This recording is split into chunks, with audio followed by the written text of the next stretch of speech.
Hi and welcome to our channel. When government fails to sit their people down to be honest and iron out burning issues, the people themselves will do it, and through that a new group of new leaders will emerge.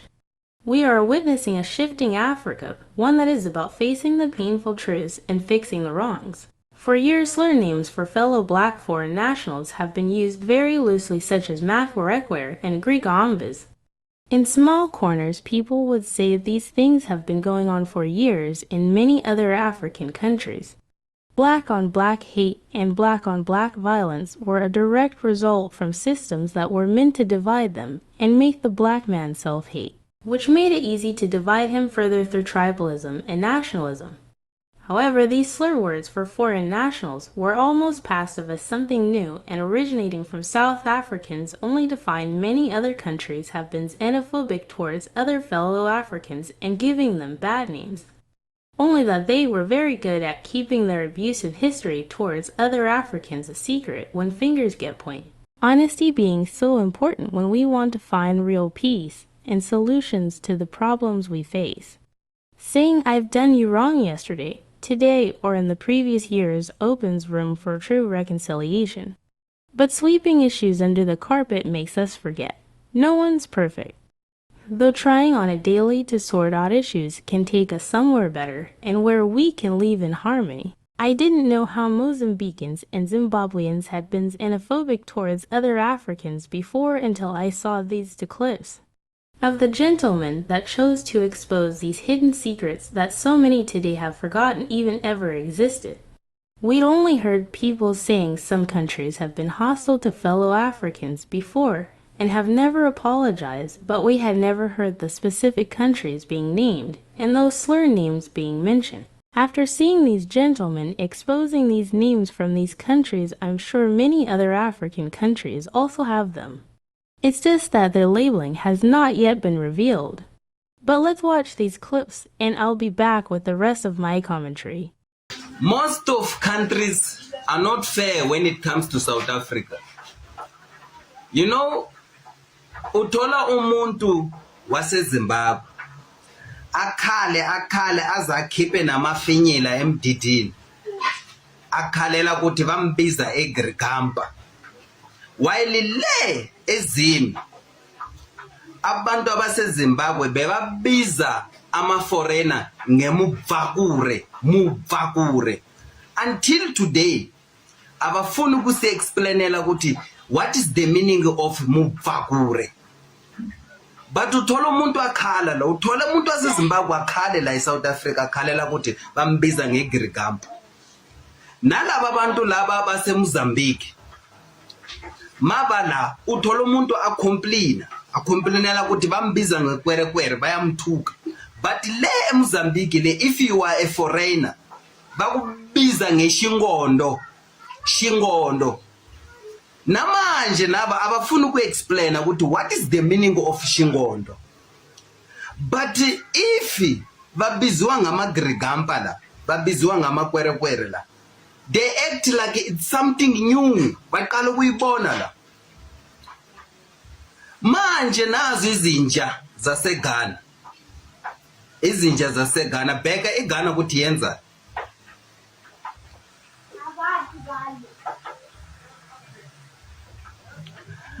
Bayatoyitoya abantu baseGhana bathi abasafune amaNigeria. Ghana doesn't want Nigerian people in their country. But makuyenza iSouth Africa kuthiwa South Africans are the master of xenophobia. Bakreita namagama, hateful names babize iSouth Africa. Manje ngoma kutoyitoya eGhana bathulile. The whole world is quiet. Abakhulumi next. Bayenza ngathi ba blind. Bayenza ngathi ababona ukuthi kwenzakalani eGhana. Ngoma kuyenza iGhana. If bekwenza iSouth Africa, bezotrenda lento. Manje ukhulumiwa nga. Bayenza ngathi ababheke nendaba, abamamela indaba, bayazi next, abekho update. But bayazi ukuthi Ghana yatoyitoya ayisafuna amaNigeria le. Ghana is tired because of drugs, human trafficking, abantwana bayakidnapiwa bayenza ama-rituals ngabo. So abasafuni ama-Nigeria eGhana. But anibabhizi ngezinofobiki laba bantu. Anibabhizi ngezinofobiki. But if it was South Africa, what offense that South Africa committed to deserve all of this? Ngoma abantu abase South Africa bazogcina bahluleke nokusuza nje ecountryni yabo.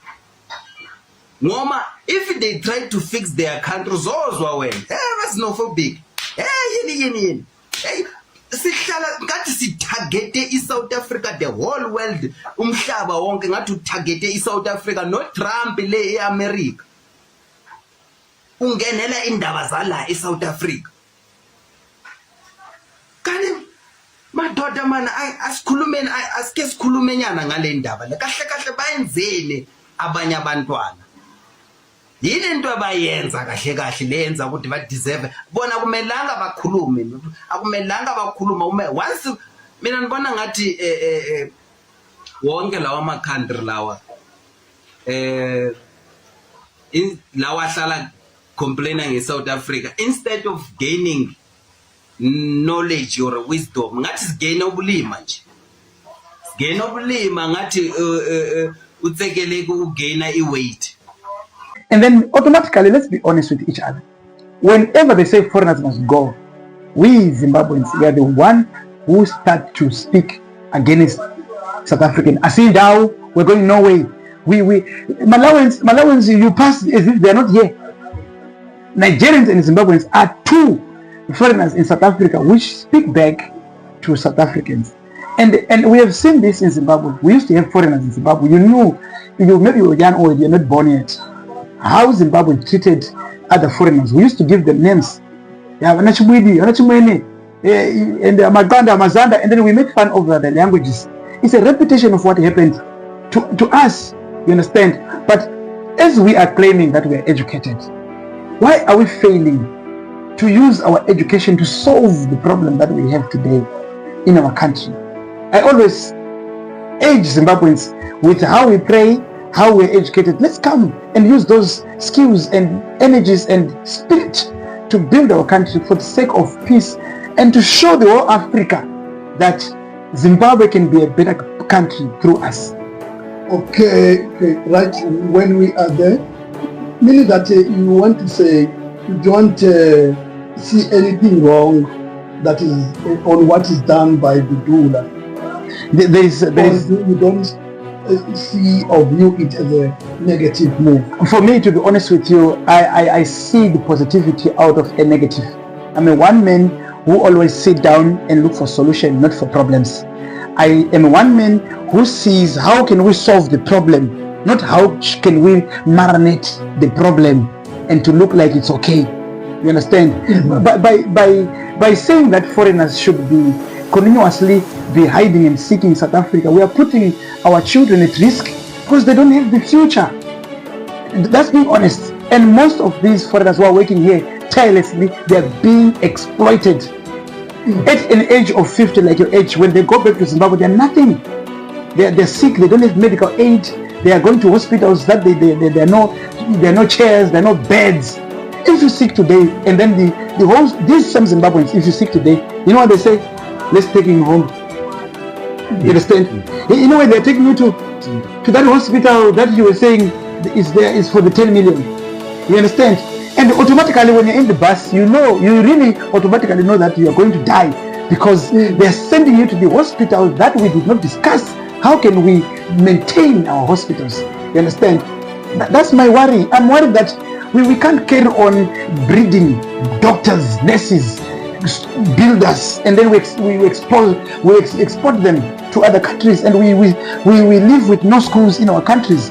Teachers who are supposed to teach our children, we can't keep on taking the best people out of our country to go and become slaves in other countries. My heart, my brother, my heart it's saying that how do we maintain our own country as Zimbabweans? The Mozambican slur Shingondo and Zimbabwean slur Muvakir, Chimwendi, Makanda Mazanda are very new to a lot of us.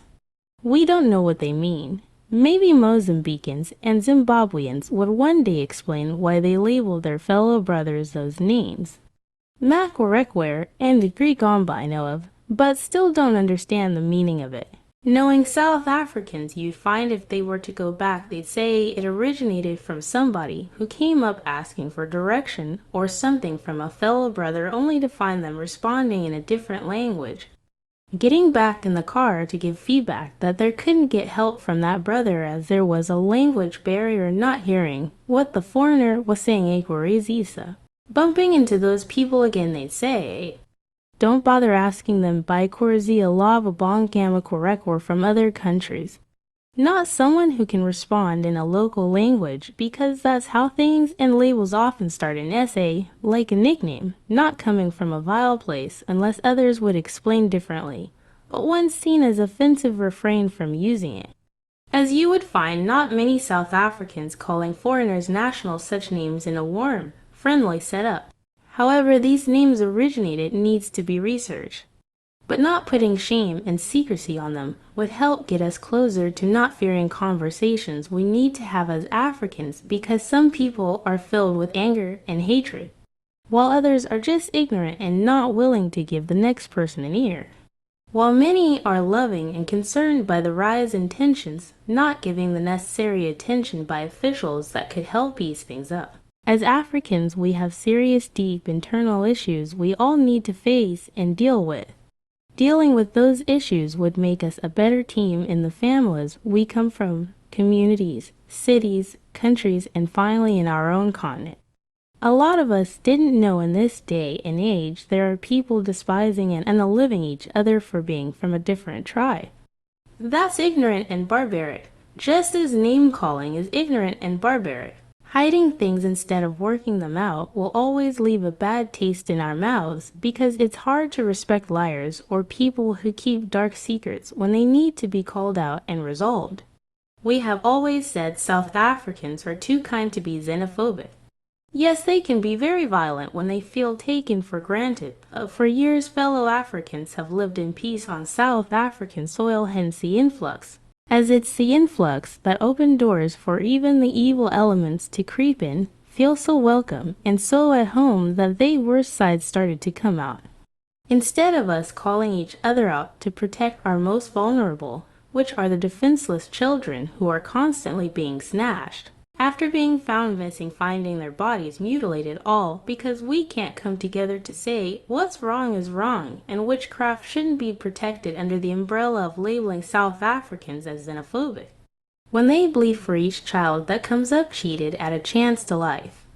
All because we have people wanting to get rich overnight, no matter whose child gets spared in the process. If government is not willing to get to the bottom of these issues and resolve them, the people need to realize their power and responsibility to be honest in fixing our communities and countries. Please do share with us. Did you maybe also know of these derogatory names mentioned by those gentlemen, or were they new to you? Do you perhaps know of any other names from any other country so we can start having more honest conversations as Africans? No one's perfect and no one is going to fix Africa but Africans. Thanks for watching. Please don't forget to like, share, subscribe, and leave your comments down below.